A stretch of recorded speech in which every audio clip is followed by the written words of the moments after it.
ข่จนว่าไปหมู่บ้านนี่กะ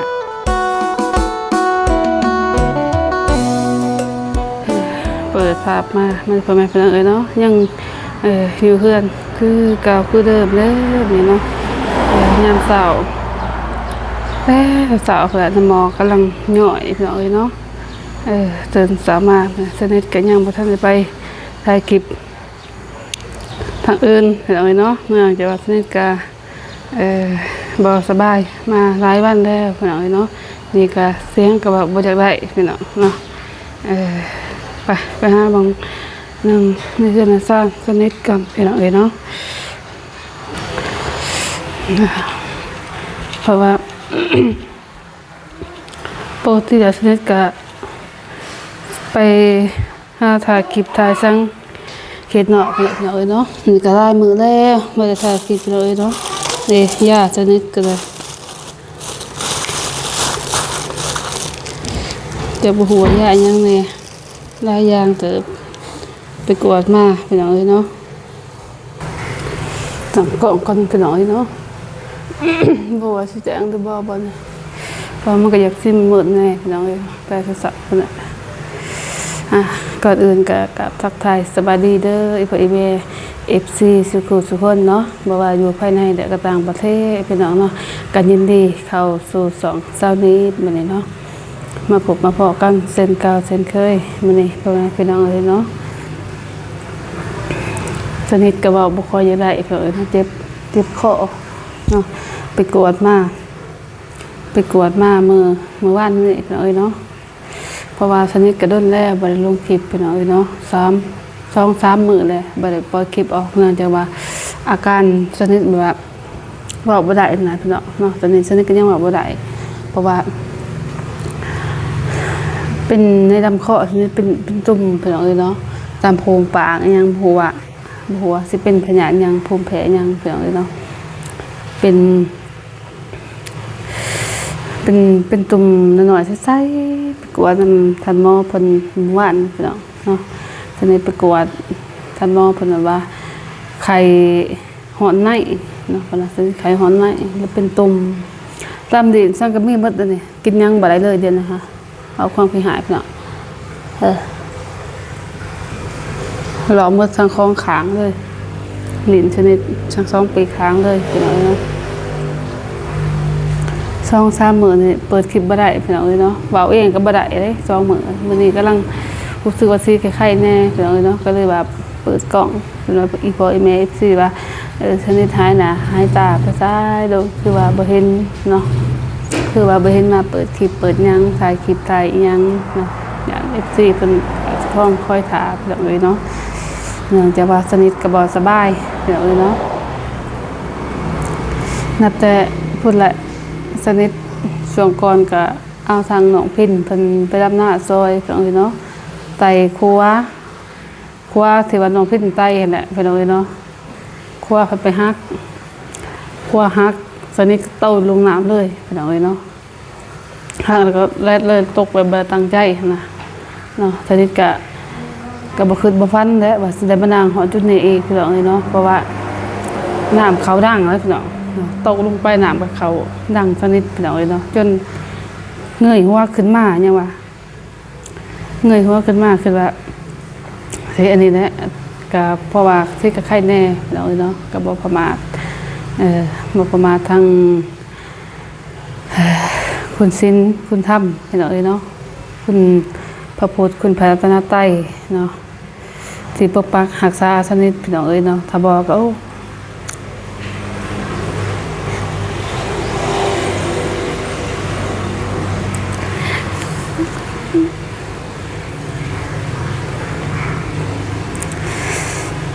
แบบว่าเหตุเกิดแบบว่าบ่คาดคิดนะบ่คิดเลยว่า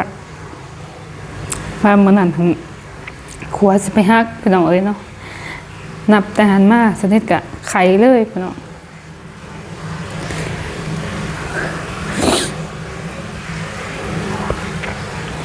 ไข้จนว่าไป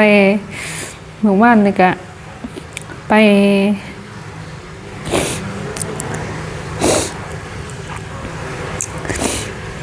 หาพระอาจารย์เปิ้นอยู่วัดพี่น้องเนาะ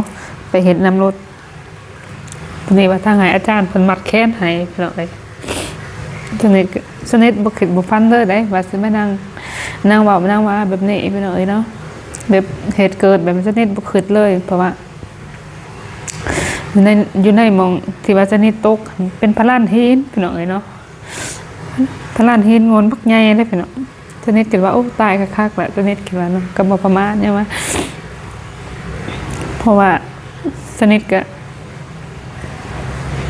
แต่หันมาแล้วสนิทก็ไขเลยพี่น้องเอ้ยแล้วบ่ฮู้ว่าควันเสียยังประมาณนี้แหละพี่น้องเอ้ยเนาะเฮาก็บ่ฮู้แบบอิงตามความเชื่อถือนะเนาะสนิทก็คิดได้ว่าเป็นจังได๋ตกลงไปเป็นคือแบบมีแบบผู้รับสนิททางล่างหั่นน่ะเนาะนี่ผู้รับสนิททางล่างสนิทก็พอได้แบบเศร้าหัวขึ้นมาพี่น้องเนาะลุกมานั่งมัน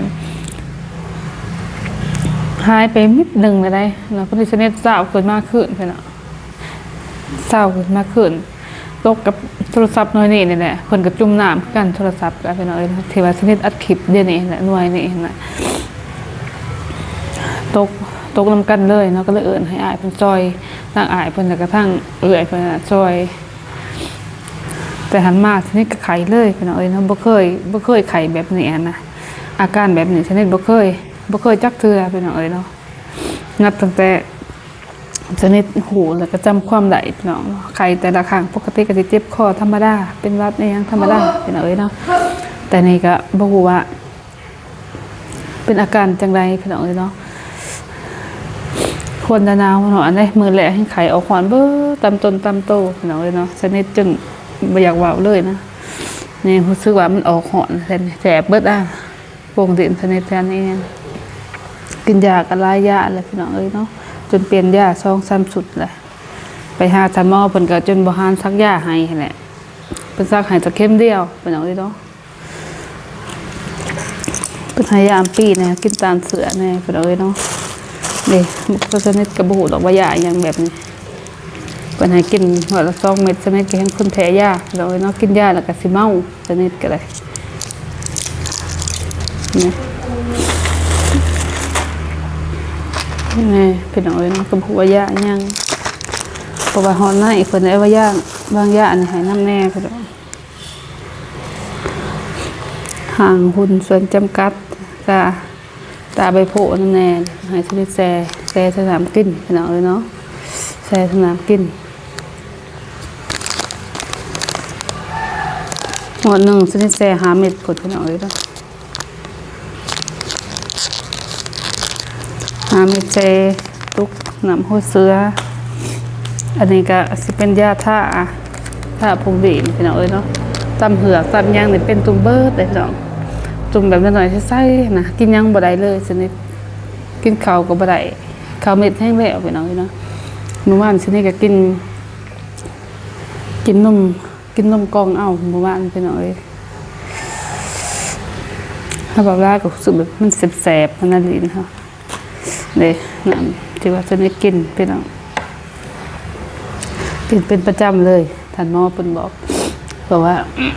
อาการเนี่ยคล้ายๆแบบไข้หอนในเพิ่นว่าเนาะสิซักยาให้ลายกับเพิ่นว่าซักให้พี่น้องเจ็บเปิดได้ตามก็2 มื้อ3 มื้อถือว่าชนิดมิดพี่น้องเนาะบ่เห็นถ่ายคลิปถ่ายหยังเนาะชนิดไปกวดก็ไข้แห้งไข้ขึ้นสูงแห้งเลยบ่ได้อัดคลิปเปิดคลิปอีหยังพี่น้องเอ้ย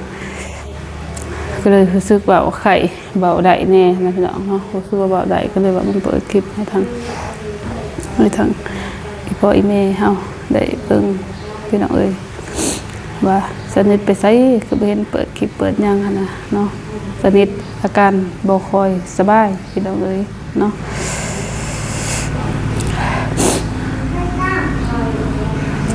ไปกวดเพิ่นก็ว่าไข้เป็นตุ่มไข้หอนในเนาะคันตุ่มออกทางนอกก็สิไข้แน่เพิ่นน่ะพี่น้องเนาะแต่ตุ่ม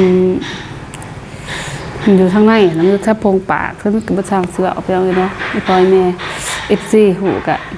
แนะนำสนิทเด้อนะว่าป่วยจังได๋กินยาแบบใดจังสิถูกนะหรือว่าแบบมียาสมุนไพรบ่เฮ็ดแบบว่า ให้มันเศร้าไว้นะพี่น้องเนาะ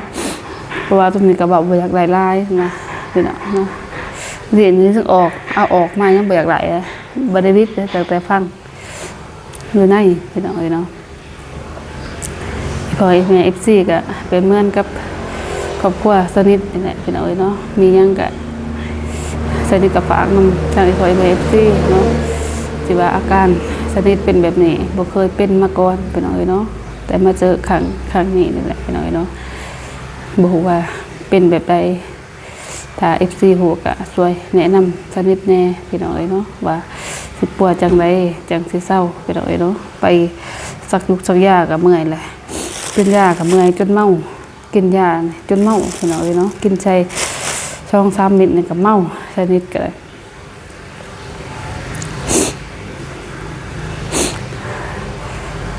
ก็คือว่าไข้หวัดธรรมดาพี่น้องเนาะคือว่าไข้หวัดธรรมดาช่วงที่ว่าน้องๆเพิ่นไปซอยเฮ็ดงานสนิทก็ไปหาท่านหมอเพิ่นน่ะไปคลินิกพี่น้องเนาะถ้าไปหมอใหญ่กับคนอยู่แข้งเพิ่นแหละพี่น้องเนาะอาการทันทีเฮาคิดว่ามันสิบ่หนักนะก็ไปหาซื้อน้ำคายกับหารคลินิกพี่น้องเนาะก็หารท่านหมอกันถ้าเขามาเปิดคลินิกต่างหากนะไปซื้ออันนั้นเพิ่นมากินคือว่าเป็นวัดธรรมดาเป็นอะไรเนาะแต่ที่จริงแล้วก็จนนี้จนว่าสิบอกบ่ได้เลยแหละพี่น้องจนสามารถจะเข่งเบิดแทบปากเขาปากปากเขาเบิ่งไหลพี่น้องเนาะนี่สนิทว่ากับผู้ว่าสิแจ้งสิจังไรพี่น้องเนาะจักแจ้งใจไปบ่สนิทก็ได้จักสิว่าจังไรเป็นสิแสบน้ำพี่น้องเนาะแสบน้ำเลยตามลืมเลย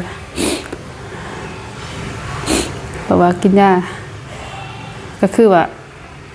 คือเก่านะพี่น้องเนาะคือว่าคือเก่าสนิทกันเลยบ่ฮู้ว่าสิกินยาแบบใดแหละพี่น้องเฉพาะสื่อนี่ก็ไปกวดเลยคือเบิด700,000กีบพี่น้องเลยเนาะแห่งส่วนนี้ก็ส่วนเศรษฐกิจบ่ค่อยดีที่สายยามพ้นพี่น้องเนาะยามพ้นบ่ว่าสิหาเงินหาคำใดๆให้สนิทเองก็หาเงินบ่เป็นพี่น้องเนาะสนิทเองหาเงินก็บ่ได้พี่น้องเนาะอย่าเข้าไปถ่ายคลิปนำทีมงานไปหาบ้านน้องๆเพิ่นก็ไปบ่ได้พี่น้องเว้าบ่ได้หลายนะอาการแบบเจ็บแห้งพี่น้องเนาะอาการเจ็บแห้งนี่ก็ทางไอ้บะเตียงพุ่นลงมาว่าขึ้นบ้านน้องพินมื้ออื่นหรือบ่ฮู้ว่าสนิทสิได้ไปหรือบ่พี่น้องเนาะย้อนอาการสนิทนี่แหละพี่น้องเนาะสิไปหอดบ้านน้องเพิ่นหรือบ่พี่น้องจังได๋ก็ลุ้นไปนำกันพี่น้องเนาะ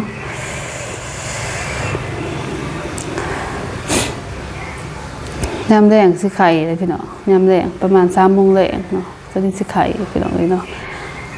ไข่ยามเช้าเนี่ยคือการตื่นมายามเช้านี่ก็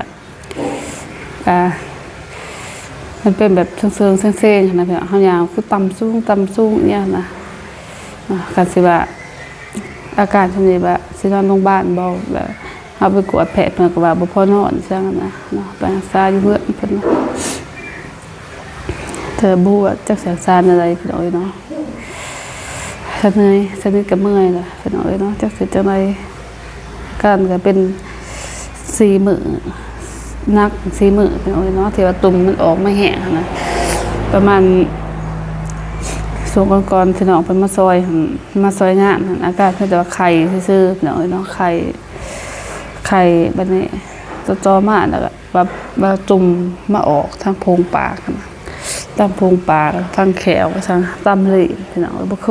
ยเป็นจ้าเทื่อสนิทก็บ่เคยเป็นพี่น้องเนาะเป็นครั้งแรกนี่แหละถือว่าสนิทเจอแบบนี้พี่น้องเนาะญาติก็บ่ฮู้ว่าญาติได้แน่เพิ่นวางให้คิดว่าสิเศร้าสนิทก็เป็นตัวนี้แหละตามเสือผมลำปีพี่น้องเนาะลำปีดีเวท แนวกินนี่คาร่ำเบิดพี่น้องเอ้ยเนาะแนวกินนี่หมักใหม่นับแต่ว่าหมากินไปหลายเบิดท่านหมอเพิ่นว่าที่เป็นมะกล้วยมะเกี่ยงแอปเปิ้ลมะคุงมะนัดกินไปหลายเบิดดูว่าสิกินยังบัดนี้เนื้อหมูก็กินบ่ได้พี่น้องเป็นน้ำมันประเภทน้ำมันกินบ่ได้คาร่ำเพิ่นว่าส่วนให้ได้ประมาณสักทีนึงก่อนเพิ่นว่าพี่น้องเอ้ยเนาะบอกว่าสิคาร่ำได้บ่ถ้าบ่กินก็เมื่อยนี่แหละจะสิกินอีหยังพี่น้องเอ้ยเนาะปาดเฮาก็สิกินหยังมาใหม่เขาก็บ่ให้กิน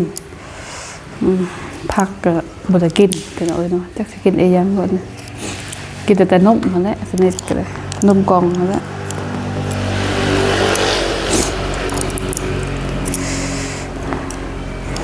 แซ่บพี่น้องเอ้ยเด้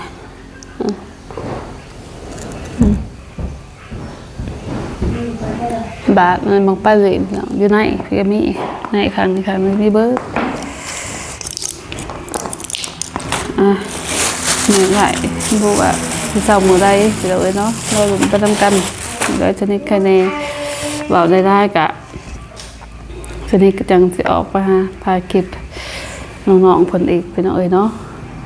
คนอื่นกะขอบคุณเด้อทางอีปอยเมFC สุคนเนาะบอกว่าอยู่ภายในแต่กับต่างประเทศเนาะที่เขามาชมคลิปสนิทเนาะก็ให้อีปอยเมจงมีแต่สุขภาพแข็งแรงเด้อความเจ็บไม่ได้ความใครยาจุมีเนาะพบเพาะกันใหม่คลิปหน้าพอได้พี่น้องเนาะสำหรับคลิปนี้ขอกล่าวคำว่าสบายดีพี่น้องบ๊ายบาย